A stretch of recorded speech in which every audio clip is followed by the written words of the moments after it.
৩৪,০০০ ৩৮,০০০ বেতন বৃদ্ধির দাবি। এই মুহূর্তের আরও একটি বড় খবর, ব্রেকিং নিউজ। রাজ্যের সমস্ত চুক্তিভিত্তিক শিক্ষক শিক্ষাকর্মী যারা সমগ্র শিক্ষা মিশনের আন্ডারে রয়েছে, 22 এপ্রিল পর্যন্ত ভাতা বৃদ্ধি করতে হবে রাজ্য সরকারকে পর্যাপ্ত পরিমাণে। 1-3-2024 আদেশনামা অনুযায়ী 5 বছর, 10 বছর, 15 বছর, 20 বছরের এক্সপিরিয়েন্স অনুযায়ী বেতন বা ভাতা বৃদ্ধি করতে হবে রাজ্য সরকারকে। না হলে 23 এপ্রিল কলকাতার রাজপথে বড়সড় কর্মসূচি আমরা বঞ্চিত ফোরামের পক্ষ থেকে। 23 এপ্রিল থেকে লাগাতার অবস্থান, বিক্ষোভ এবং কর্মবিরতি।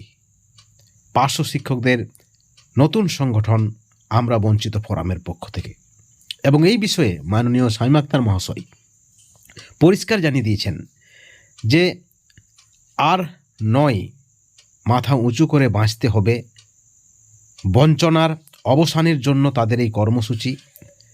এবং একই সঙ্গে তিনি বলেছেন, গতকালকের যে ক্রিকেট ম্যাচ আপনারা দেখলেন, চ্যাম্পিয়ন্স ট্রফি, সেখানে একটা শিক্ষার বিষয় লুকিয়ে রয়েছে। সেটা হচ্ছে যে সকলে একত্রিতভাবে লড়াই করেছে এবং নিউজিল্যান্ডকে পরাজিত করেছে। এবং এখানে পার্শ্ব শিক্ষকরা তাদের বঞ্চনা অবসানে একত্রিত নয়, তাই সকলকে তিনি ডেকেছেন, আহ্বান করেছেন। 23 মার্চ, স্থান কলকাতা, গণকনভেনশন। জাস্টিস অশোক গাঙ্গুলি, বিকাশ রঞ্জন ভট্টাচার্য, অম্বিকেশ মহাপাত্র, মিরাতুন নাহার এবং শিক্ষা সহসমাজের অন্যান্য ব্যক্তিরাও রয়েছেন। তারা কিন্তু বক্তা থাকছেন। অর্থাৎ পার্শ্ব শিক্ষকদের দাবির বিষয়ে বুদ্ধিজীবীরাও রাস্তায় নামতে চলেছে। যারা পার্শ্ব শিক্ষক নয়, যাদের পরিবারে পার্শ্ব শিক্ষক নেই, তারা যদি রাস্তায় নামে, আপনারা যারা পার্শ্ব শিক্ষক, পার্শ্ব শিক্ষিকা, যারা সমগ্র শিক্ষা মিশনের আন্ডারে কাজ করেন, কেএমএসকে শিক্ষাবন্ধু, একাডেমিক সুপারভাইজার, ম্যানেজমেন্ট স্টাফ সহ যারা রয়েছেন সমগ্র শিক্ষা মিশনের আন্ডারে, তারা আর বাড়িতে বসে থাকবেন না। লাগাতার কর্মবিরতি, প্রয়োজনে নবান্ন ঘেরাওয়ের ডাক। সমগ্র শিক্ষায় বঞ্চনার অবসান, 1-2 হাজারের ভাতা বৃদ্ধির ভিক্ষে নয়। যে খবরটা রয়েছে নেতৃত্বের কাছে, যে হয়তো রাজ্য সরকার আবার নতুন করে ফাইলের গল্প শোনাবেন। এবং আরও যে খবর রয়েছে, 1-2 হাজারের ভাতা বৃদ্ধির ফাইল প্রায় রেডির মুখে। এই ধরনের একটা জল্পনা চলছে সরকারপন্থী সংগঠনের নেতৃত্বদের মুখে। আপনারা দেখেছেন গতকালকে মাননীয় রমিউল ইসলামের নেতৃত্বে তৃণমূল শিক্ষা সেলের পক্ষ থেকে যাদবপুরের ঘটনার প্রতিবাদে বীরত্বের সঙ্গে মিছিল। শিক্ষাক্ষেত্রে এই অভদ্র ব্যবহার, এই দুর্ব্যবহারের বিরুদ্ধে শিক্ষামন্ত্রীকে হেনস্থা করার প্রতিবাদে মিছিল করা হয়েছে। মিছিলে অগ্রণী ভূমিকা গ্রহণ করেছেন মাননীয় রমিউল ইসলাম মহাশয়। কিন্তু 20 বছর ধরে সমগ্র শিক্ষা মিশনের আন্ডারে যে সকল কর্মীরা রয়েছেন, পার্শ্ব শিক্ষকরা রয়েছেন, তাদের বঞ্চনার জন্য তিনি রাস্তায় নামেননি বা নামার কোনো সদিচ্ছা তিনি দেখায়নি।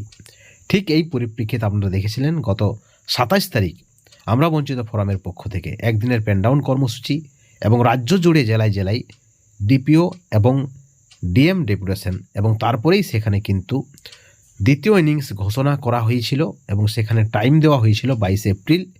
22 এপ্রিলের মধ্যে যদি রাজ্য সরকার ভাতা বৃদ্ধি না করে 1-3-2024 আদেশনামা অনুযায়ী, তাহলে কিন্তু লাগাতার কর্মবিরতি 23 এপ্রিল থেকে। বন্ধুগণ, এই কর্মসূচিতে আর ঘরে বসে থাকলে হবে না। বর্তমানে যেভাবে বাজার দ্রব্যের মূল্য বৃদ্ধি, বিভিন্ন দপ্তরের বেতন বা ভাতা বৃদ্ধি, ড্রাইভারদের বেতন বৃদ্ধি, আইসিটি কর্মী থেকে শুরু করে বিএসকে থেকে শুরু করে যুবশ্রী কন্যাশ্রী প্রকল্পে যারা ডেটা এন্ট্রি অপারেটর, তাদের বেতন বা ভাতা বৃদ্ধি হয়েছে। কিন্তু যারা শিক্ষক, যারা মানুষ গড়ার কারিগর, তাদেরকে বঞ্চিত রাখা হয়েছে। অর্থাৎ সমাজের ক্ষতি, শিক্ষার ক্ষতি, রাজ্যের ক্ষতি, দেশের ক্ষতি। কারণ খালি পেটে শিক্ষা হয় না। এবং দীর্ঘদিন ধরে যে আশা, আজ করবে, কাল করবে, বাজেটে হবে, দুর্গাপুজোয় হবে, এই যে আপনাদের প্রত্যাশা, সেই প্রত্যাশা আজ নিরাশায় পরিণত হয়েছে।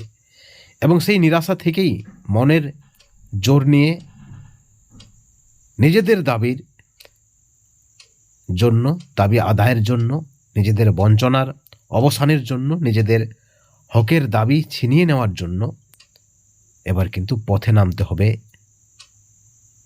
সাথী, বন্ধু সকলকে আহ্বান আমরা বঞ্চিত ফোরামের পক্ষ থেকে করেছেন নেতৃত্বরা। তাদের পরিষ্কার বার্তা, তারা ছিটে ফোঁটা নেবেন না, ভিক্ষে নেবেন না। তাদের দাবি 34,000-38,000 টাকা বেতন বৃদ্ধির দাবি, একটা পর্যাপ্ত পরিমাণে গ্রুপ সি গ্রুপ ডি কর্মীর থেকে বেশি বেতন বৃদ্ধির দাবি, একজন ড্রাইভার থেকে, একজন শ্রমিক থেকে, একজন মজুর থেকে বেশি বেতন বৃদ্ধির দাবি। সমগ্র শিক্ষায় যেভাবে সফলতা এসেছে আপনারা দেখেছেন, বিভিন্ন রাজ্যের তুলনায় এ রাজ্যে স্কুল ছুট নেই।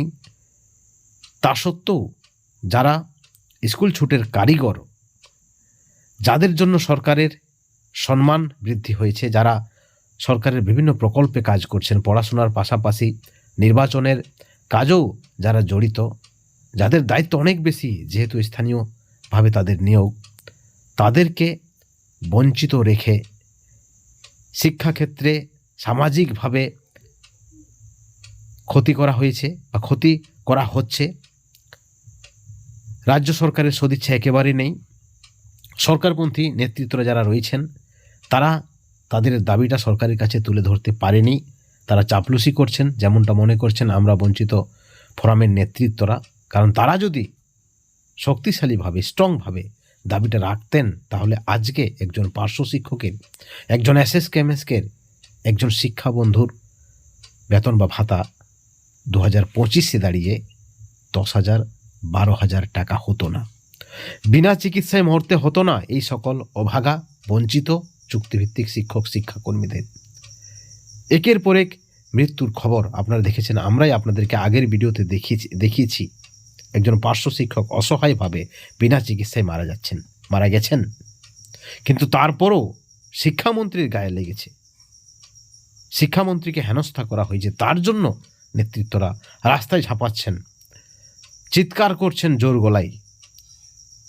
কিন্তু এই সকল মৃত্যু পথযাত্রী, অসহায়, চরমভাবে বঞ্চিত চুক্তিভিত্তিক শিক্ষক শিক্ষাকর্মীদের জন্য গলা ফাটানোর লোক নেই। তাই লড়াইটা নিজেদের লড়তে হবে।